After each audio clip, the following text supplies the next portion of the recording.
my name is Julia Mason. This is Dandelion Dreams Podcast, a knitting podcast. My husband and I have 2 daughters. We live in Oregon and we raise sheep for wool and for lamb. So that's a synopsis. Yeah, this week I was curious actually to hear what you guys think about whether I should talk about knitting first or farming first, because I always go back and forth and I have no preference, and I don't know. It confuses me. What do you guys want? So if you could comment down below immediately, would you rather I talk about knitting first or farming first? That would be very helpful because I can never decide. Last week I talked about knitting first, and I found it hard to make time for the other talk because I had the girls, but this is today Nicholas is home and Daisy's napping, so I should have as much time as I want. So anyways, I don't know what I've been up to the last couple weeks. It feels a little like a blur, but in a good way. Like, things have been very calm and nice around here for the most part. Yeah, the girls have been doing super great. They're like so sweet and awesome. It's Daisy's first birthday. Happy birthday to Daisy. She's napping, so I don't feel bad about not spending this time with her. But when she wakes up, we're gonna do more fun stuff together. So, like, I don't know, playing on the floor. We took her out to breakfast this morning actually because her favorite thing in the whole world is eating food. So yeah, she was a fan. Oh, there's a kitty. Not the kitty I was expecting, but it's my old man kitty. That's Speedo. Don't even ask about the name. But yeah, he is like 16 or 17. I've had him since I was a kid. So anyways, hey old man. I thought maybe Wash would come visit me. That's why I left the door a crack open. That might bother me. So maybe I'll go fix that and then I will edit it out. Yeah, so I don't know what I was saying before Speedo so rudely interrupted, but yeah, like I was saying, I guess it's Daisy's birthday. We had a really nice morning going out to breakfast together, and now things are calm again. So, ooh, hi buddy. Yeah, I haven't got that much knitting done. It feels weird. Like, I have been home and not, oh, I guess I've been kind of busy. I've been going to town a lot. I picked up supplies for Nick's fencing job for him one day because he was working in Vancouver and he needed a bunch of fence posts brought to his employee. So I did that one day and ended up taking the girls to the feed store to then get hay for the livestock and did a bunch of other things. And yeah, I don't know, just been kind of running around, going to town a lot, which is weird. I spent one afternoon visiting with a friend at the library with my girls and knitting, and so that was nice, and visited another friend a different day. So I've been uncharacteristically social, which is kind of nice. But I haven't got very much knitting done because, yeah, I've been running around. And yeah, I feel like we did a couple of longer trips driving, but I don't remember where. Oh, we drove up to Vancouver. Nicholas was working on our brand for branding cattle. He was using his dad's welder and stuff, so that was, you know, a couple hours in the car. But I have not been very good at knitting in the car lately. It's just been making me car sick, so that's sad. So I haven't really got that much done, but considering what I have gotten done has been done on like 2.75 millimeter, I guess it's kind of a decent amount. But so first I did these little adorable mittens. At least I think they're adorable. And these were just improvised.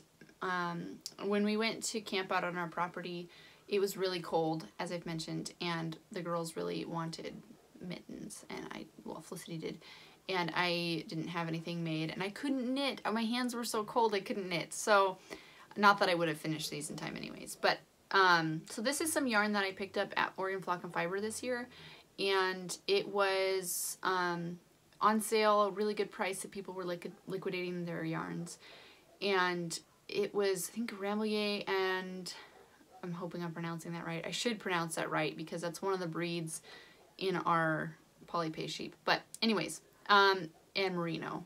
So it was a blend of the 2 fibers. I don't know why our dogs are barking. I hope you guys can't hear that. It's super obnoxious. But anyway, so I just actually did these from the fingertips down or up. Knitted them tips first, and I did the whole mitten. Here's one without a thumb yet. Just did them 2 at a time from the fingertips up, and didn't add a thumb until later, so this is an afterthought thumb. This one I have yet to do. It only took me 1 sitting to do the thumb, so I don't know why I haven't got around to it. I think because it's not like wildly interesting, but and it's a little bit tedious, so it's not that big of a deal. I just need to do it. So maybe I'll do that today, get that over with. Although, what I really want to be working on today is this in this bag. You might recognize that, and that project's really fun. I did the thumb in 2mm needles, I think, because that was what I had handy. Yeah, so the body of the mitten is made with 2.7 or 2.25mm needles, and then I cast on a pair of mittens for myself, so then I didn't have the needles anymore, so then I used this for the thumb. And it seems okay. The thumb's a little bit stiff, but that might be okay. It might make it a little sturdier for wearing, and it's a little wonky looking at the top. I don't know what the deal is with my Kitchener stitched top of my thumb there. It's kind of ugly, but oh well. And I haven't woven in any ends on that. Oh, I just realized what I forgot to grab for the podcast today. I knew I had a finished object. I will have to go get that, because that actually is interesting, and I'm excited to share. Maybe I'll text Nicholas and ask him to get it for me. Be right back.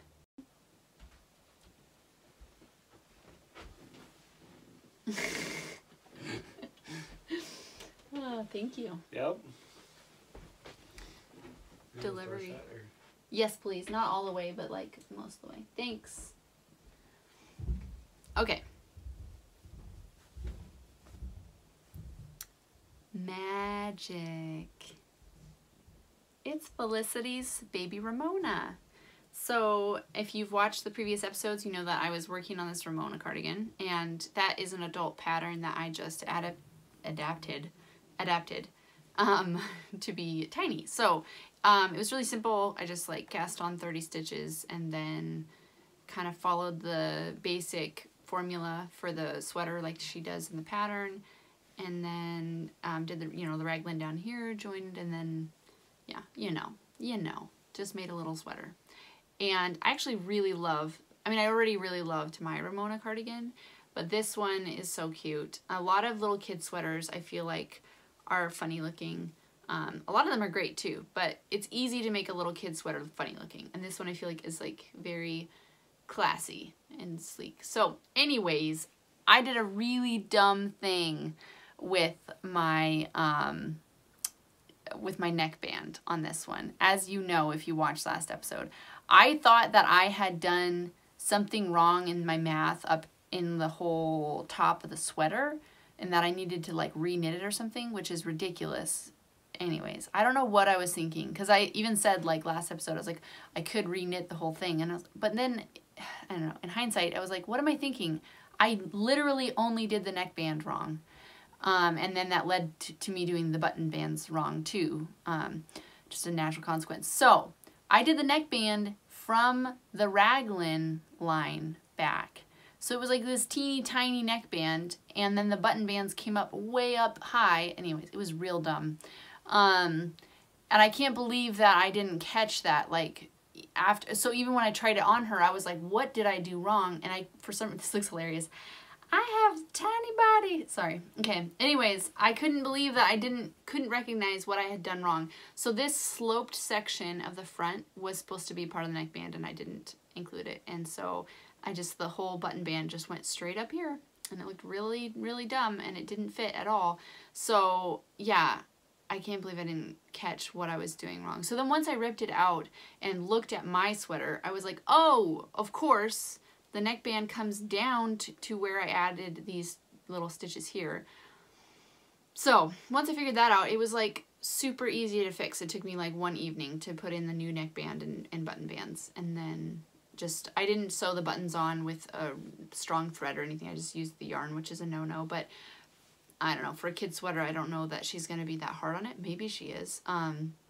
Maybe I'll fix that later. But I think this would look a little nicer if I had blocked it. You're supposed to do like, I don't know, like pick up 3 stitches per 4 rows. I keep doing that and that looks really funny. But I did it like lazy style, so there's probably not enough stitches in the button band, but I think if I block it, it will sit nicely and really open up that ribbing.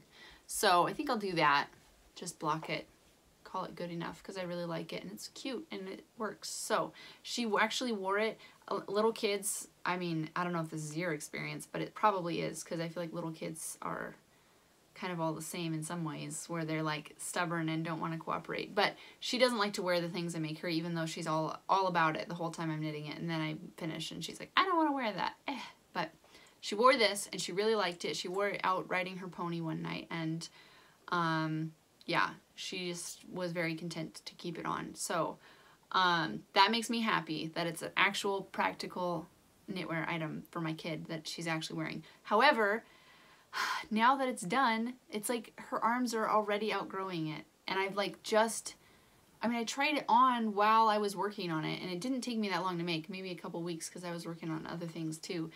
And like, it seemed like the right length for her arm, but then as soon as she wears it for a few minutes, it kind of like rides up a tiny bit and then it looks too short. So that's irritating. But Daisy is growing super fast, so before I know it, Daisy will be wearing this. And that's the nice thing. I feel bad because Daisy never gets like Daisy projects, because she is the little one, and after she outgrows it, then no one can wear it. So I make everything for Felicity, and then she can wear it for a little bit, and then Daisy can wear it later. But that's a little sad. I should make Daisy like a Daisy specific item soon.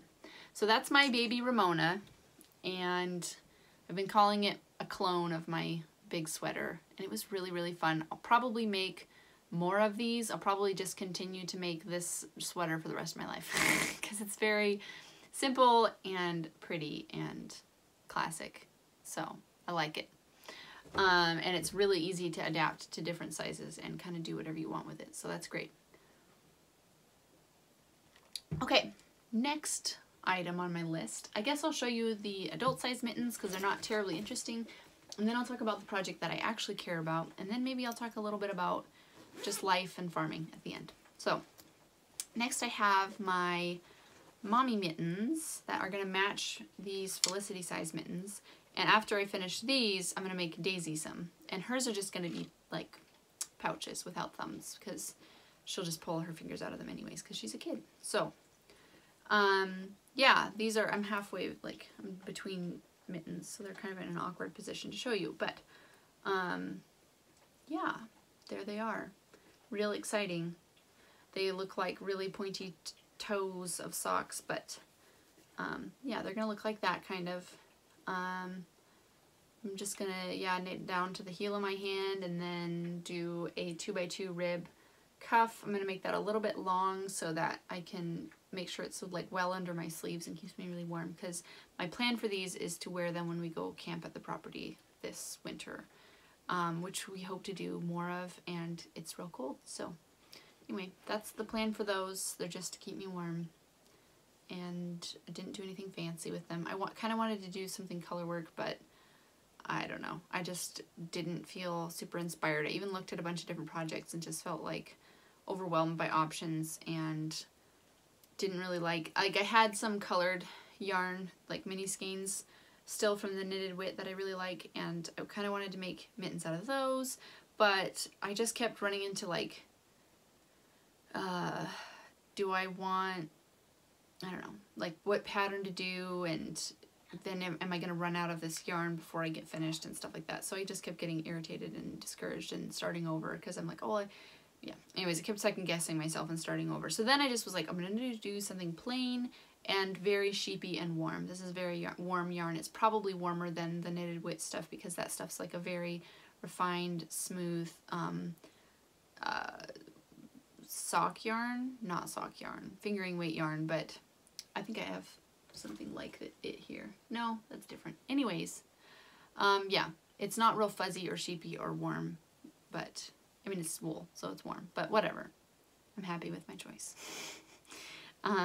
Yeah, and after I finish these, I have a bunch of yarns that are a little bit more rustic and sheepy that I bought at Flock and Fiber that are colorful, and I think I might make colorwork mittens for us.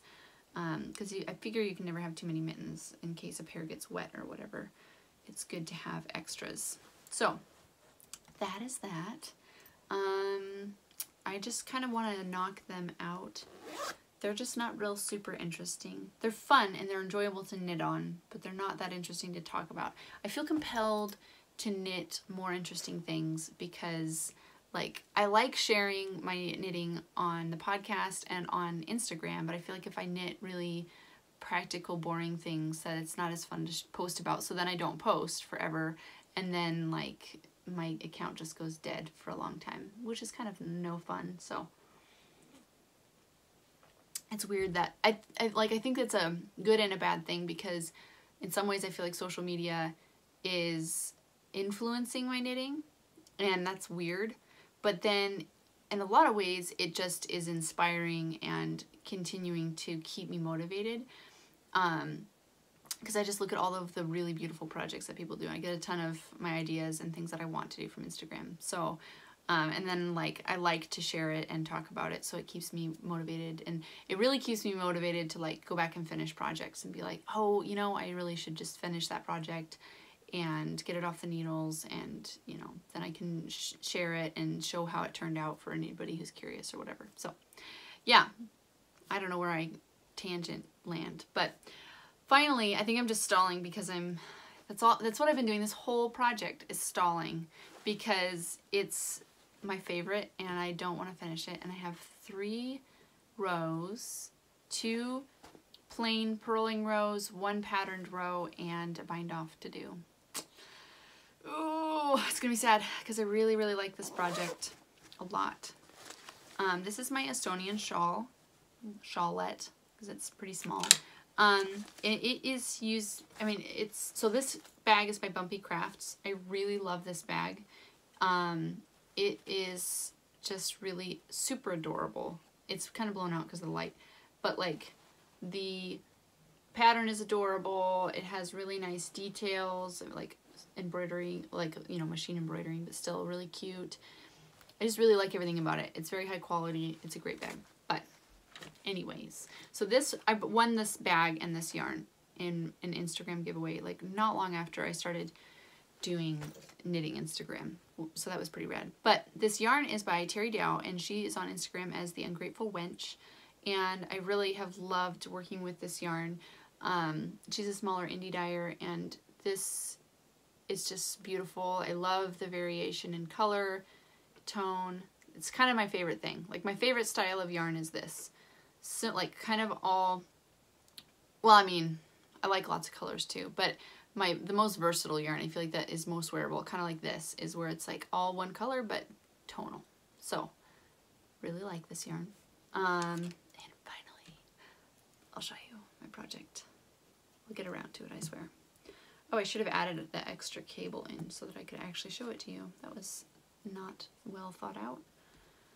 So last I showed you guys this project, I'm really curious. I was kind of hoping I would finish in time to record. Sorry, cat. He's got himself a clawed stuck. I was kind of hoping that I could finish it so I could block it to show it to you, because I feel like it's not super impressive looking because of, especially down here, it's kind of bunchy and it really, really needs to be blocked. But it's got like an interesting motif down here, and then it kind of transitions into this like leafy shape thing with these nups, which are like 5 stitches into one, kind of lumps that are fun. And then this like cathedral type motif up here that I really, this has been my favorite part of the shawl to knit so far. It's been really, really enjoyable. And it's getting more lacy and elegant looking at the bottom, or the edge, which I'm really, really enjoying. So I really want to knit another one of these. So I don't know. I feel like, once again, like this is where social media is impacting my knitting, where like I've really enjoyed this process and I kind of want to knit another one just like this, but there's a million patterns out there and there's so much to be done and like tried that I don't want to just like be in a rut, and I also don't want to post about the same pattern over and over again.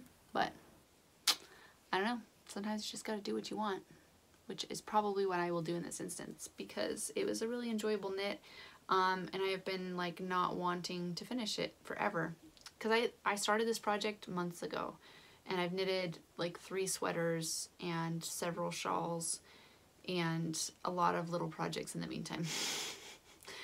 But I decided that it had been on the needles long enough, and I wanted to finish it and enjoy it and block it and see what it looks like, because I think it's going to grow a lot and be really beautiful once it's blocked.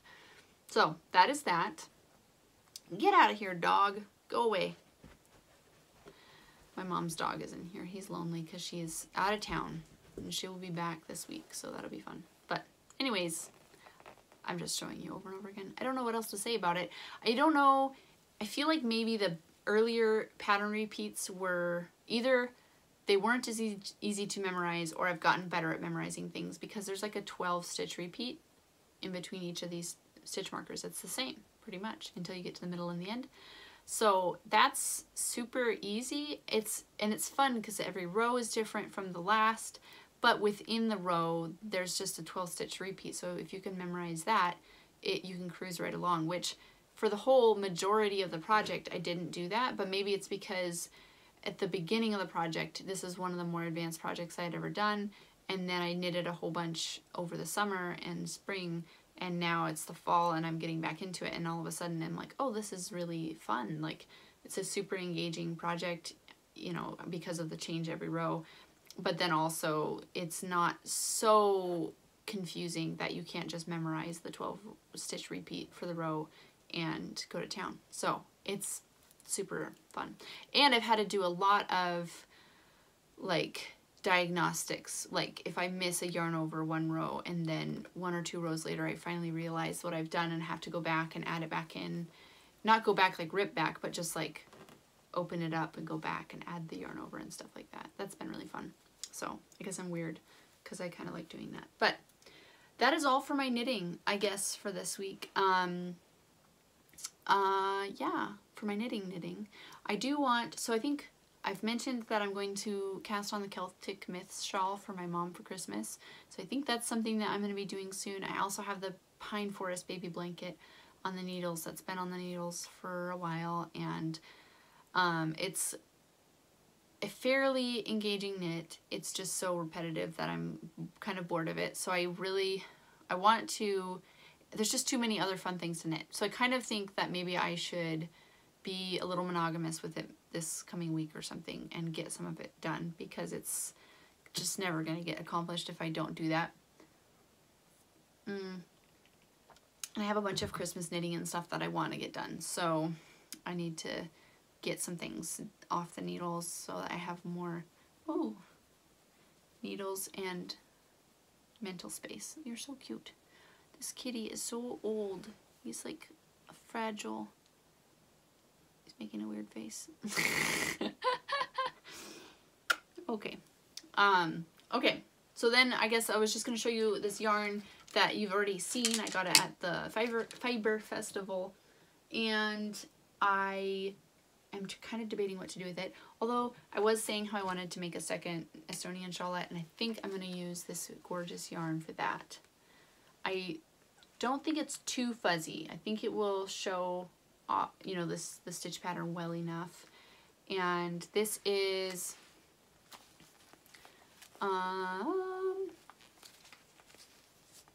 mohair, merino, and 20% nylon, because it's a sock base. But I don't know. For me, I'm like, why would you want a sock base with mohair in it? That just seems weird. But I got this really nice yarn. It's called Saki or Saki or something. And it's a Plymouth yarn on a sale online. I just bought it because it was pretty and different from anything I'd worked with, and I didn't have a plan for it at all. But because this is a one skein pattern, the Estonian shawl, that I think this would be a really great use for it. So, and I might keep that for myself. Yeah, I think that would look pretty nice. So that's my plan for that. That might be coming up. I don't know. And then I also have this skein. I bought these in the discount bins from Knitted Wit, and I weighed them, and they're actually a little bit more than a skein worth. So I'm trying to decide what to do with them. I've kind of thought about making a another Reina or something like this out of this, because this is a beautiful tonal color. It has a little bit of green and blue, and it's called Oregon Sky, I think. But I had also considered pairing them with this gorgeous skein. This is less than a full skein's worth. I think it's like 74 or something. Oh, I just love these colors. So this yarn is yeah, less than a skein, so I don't know for sure what I want to do with it. Yeah, if you have any ideas, please tell me. I need guidance with what to do with my beautiful yarn. I also just like looking at it in the camera and in person. Yeah, so if you have any ideas. So I thought about pairing them, but when I look at them together, I mean, they match pretty well. I suppose I could do some sort of two-colored shawl or something with them, but I might just do something separate. I can't think. Maybe I'll weigh my Reina and see if this is enough to make a Reina shawl out of it. I don't know. Help me, guys. I'm not joking. I need help. So I don't think I'll cast anything on with this. I think I'll probably hang on to it until I have a firm idea of what I want to do with it. Even though I want to cast it on because it's so pretty and I really want to knit it. I won't save it forever. I promise you that. I don't want to have a stash full of beautiful, incredible yarns that I never use. I want to knit everything that I have. So no judgment if you have beautiful skeins that you don't want to knit. I totally get that. They're a work of art. But I want to actually knit them and wear them. Because life's too short to not use beautiful yarn. But anyways, for me at least. So yeah, that's that. But I think I'm going to do the Celtic Myths shawl and finish up a few projects before I cast on these beautiful things.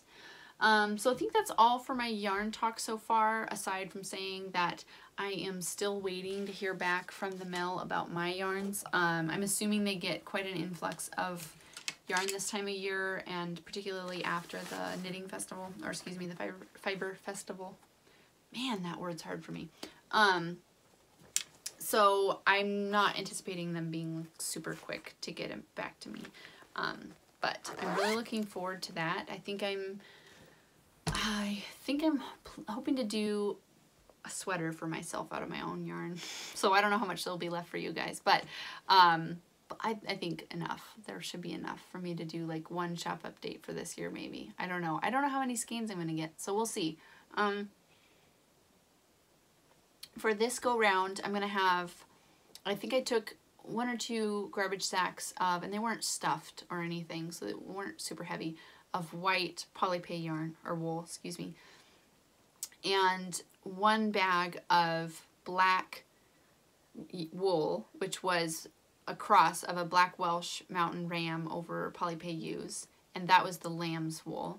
So that should be really soft and beautiful. Some of it was a little bit dyed by the sun, so, or bleached by the sun you could say too, but so it's a little bit browny black, so it'll be really interesting to see what that comes out like. But that is the last time we'll ever have that colorway, because we don't raise black Welsh. So that was like a one-time terminal cross. Then the ram got super aggressive and we decided to get rid of him. So, and also all of his offspring were super flighty and neurotic and really hard to handle. So we were like, nope, not having those long term. Like, that's not fun. So we won't be having that yarn again. I don't anticipate, unless like I want to have black yarn someday in the future and we do a couple of crosses or something just for fun. But that's really unlikely to happen. So so that'll be a one-time thing. So if you're interested in trying Black Welsh Polypay cross lamb's wool, that will be the only opportunity to buy from me from that lot. But anyways, I will let you guys know when I hear about it, and I'll be posting about it on Instagram. Also, on that note, you can find me on Instagram as Dandelion Dreams Podcast, and on Facebook as Dandelion Dreams Knits, and on, where else am I? Ravelry as Dandelion's Dream, and feel free to friend me on there. I think we are changing our farm name. I think I mentioned that, to Mountain M Ranch for our lamb business. I think Dandelion Dreams is a little bit whimsical of a name for a farm that you want to buy meat from. So I think that I'm just going to be kind of taking over that name for just the yarn business.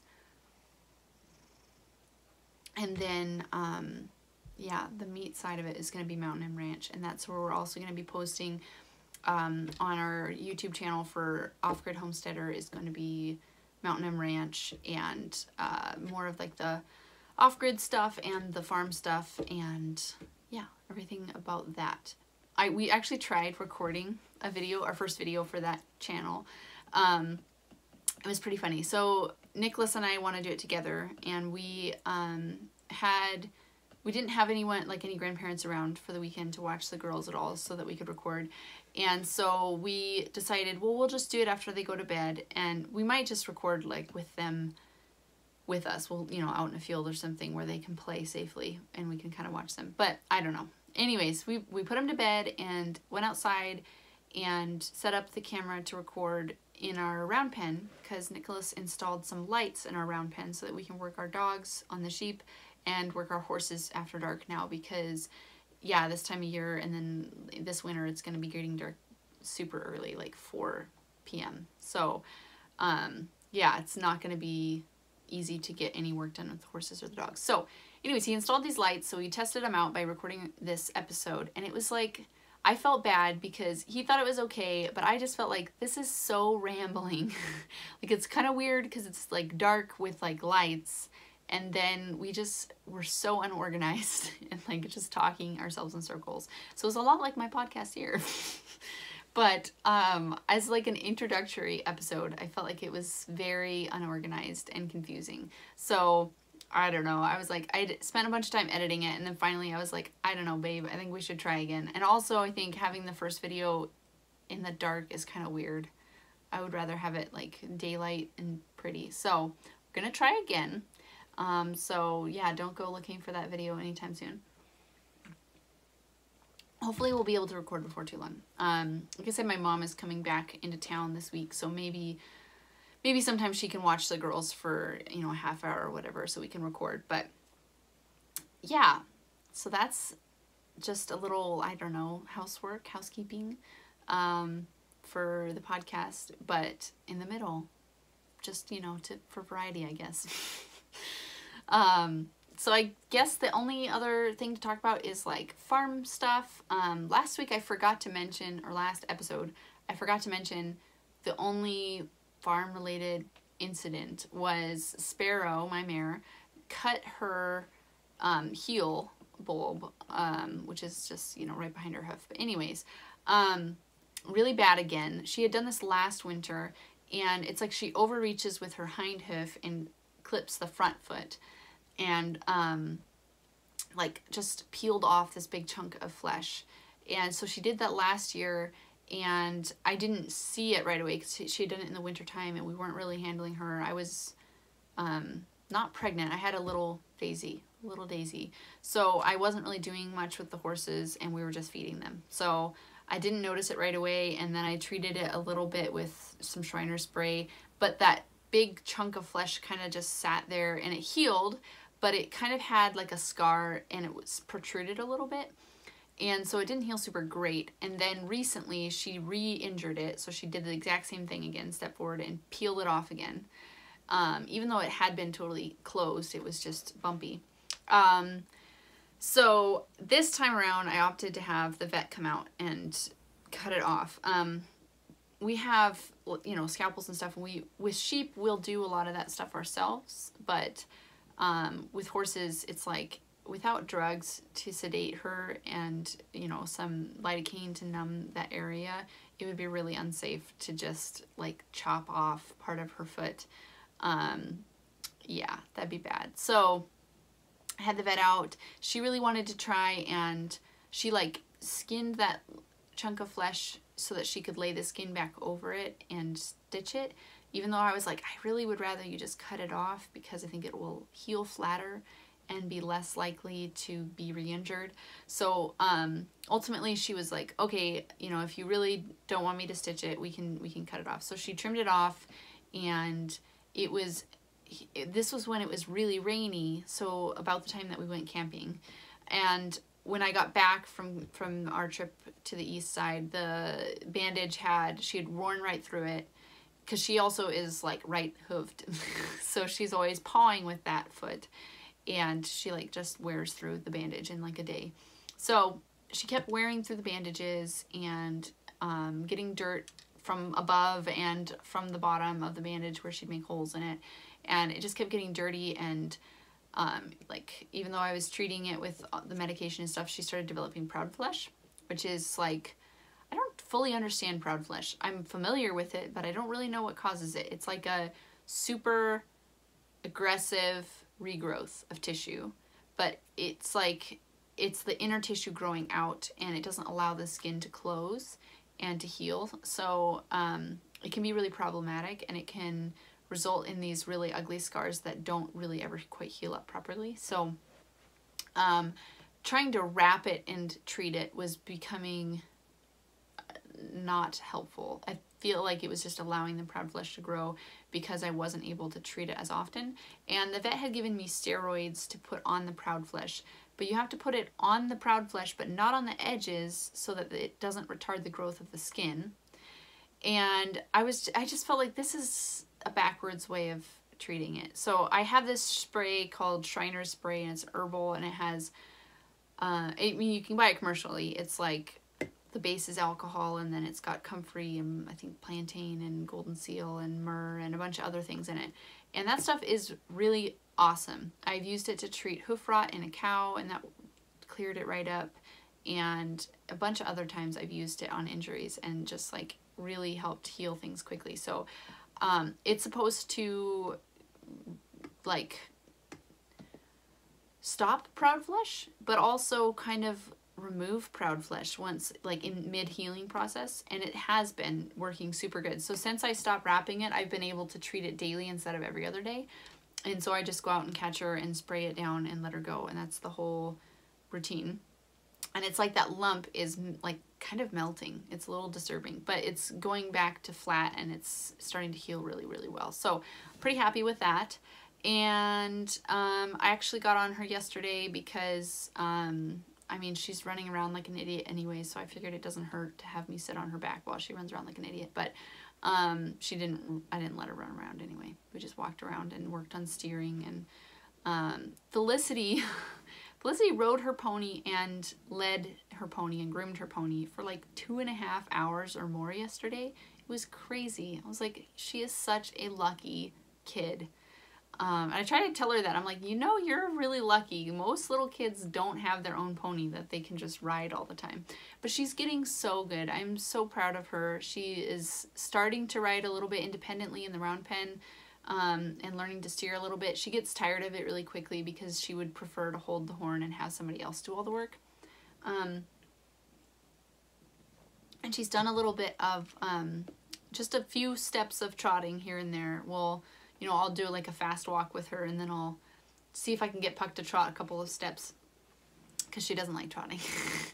But she's getting really good, and I'm super proud of her. So that was really fun. Yeah, things have been just nice. We've been trying to get as much of a chance for her to ride and be outside as we can while the weather's nice, because we're having an unseasonably nice couple of weeks here. But the rain is slated for Wednesday to come back. So we actually went to the tack sale this past weekend together as a family, and that was really fun.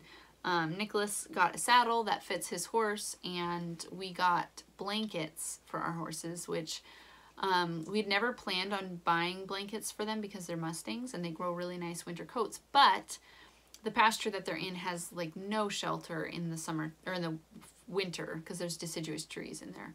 So I was like, you know what, if we don't blanket them, they're going to get rain rot, and they're not going to be clean enough ever to want to ride them.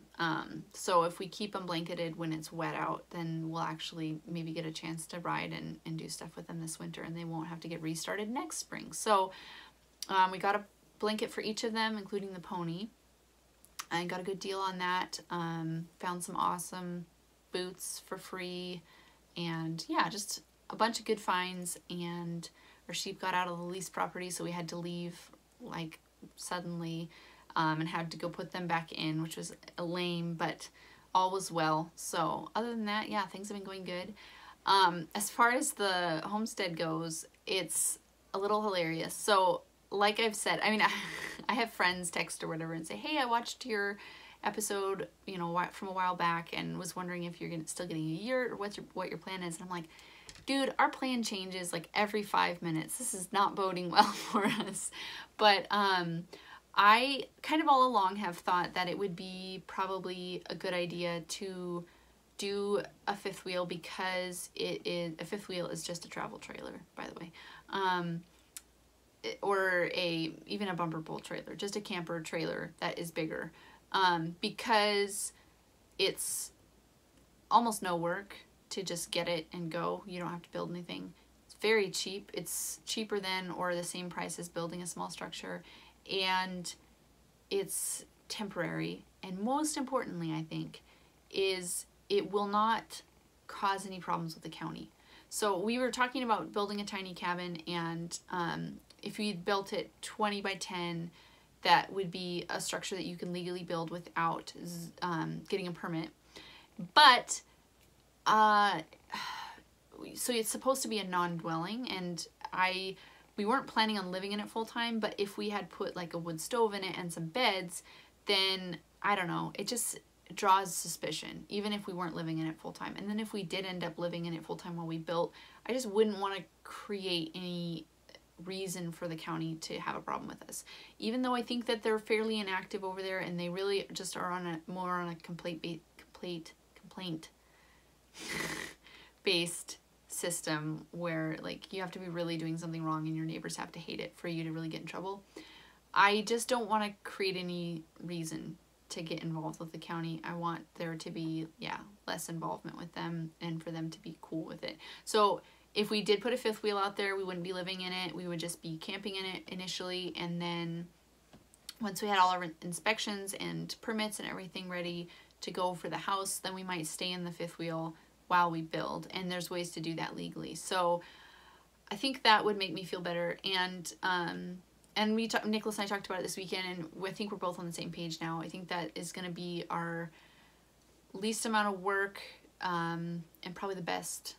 Yeah, it'll actually get done versus having to build something right now with his time schedule and his work and everything. I think it's more realistic, and also it doesn't, like I said, it doesn't ring any alarm bells with the county, so that's good. And yeah, it's just storing a fifth wheel on your property and then camping there occasionally, so there's really no problem with that. So yeah, I think that is what we're gonna do. Change our minds all the time. So next week, find out what it is next week. We're gonna have a tent, I don't know. But yeah, we've been looking at trailers and shopping around and seeing what we have available, and it looks like we might be able to get something that will kind of suit what we need for, like, their bare bones. We could get a 25-foot trailer for like $800, which there's not a lot of them out there. There's like 2 in the 800 to 1,000 range that would fit us. But we might go up to like a trailer with a tip out, which is like a section that slides out to make it wider, so that the girls could actually play inside a little bit when it's wet and cold, or more just cold. So yeah, it might be more livable. So then we might be looking at like $2,000. So really, for a small living space that will probably retain its value fairly well, that's not a bad investment. So anyways, yeah, hopefully we'll be having that first episode on our other channel up soon for any of you guys who are interested in that side of things. And I will definitely be updating you guys with yarn updates when I hear back from the mill. And yeah, oh, and we're breeding our sheep. I've posted a couple times on Instagram pictures of them. They're pretty funny. They've all got marked butts. Well, not all of them. Most of them have marked butts at this point from the ram's breeding harness. So that's exciting. That means, you know, next spring, got some lambs coming, some hopefully pure polypay lambs. We had a little mishap with our Glen Forest ram getting in with their flock, so hopefully he didn't get anybody. but I guess if any of them don't come up marked with that red marker, we'll know. But anyways, otherwise, yeah, you know where to find me on Instagram, Dandelion Dreams Podcast. And thank you guys so much for watching. If you haven't already, please subscribe and turn on the notification bell and like like and comment on the video. That'd be awesome. It would really help me to be seen by more people. And yeah, I really appreciate you guys and all of the kind words, and I am thankful that you watch. Thank you. Bye.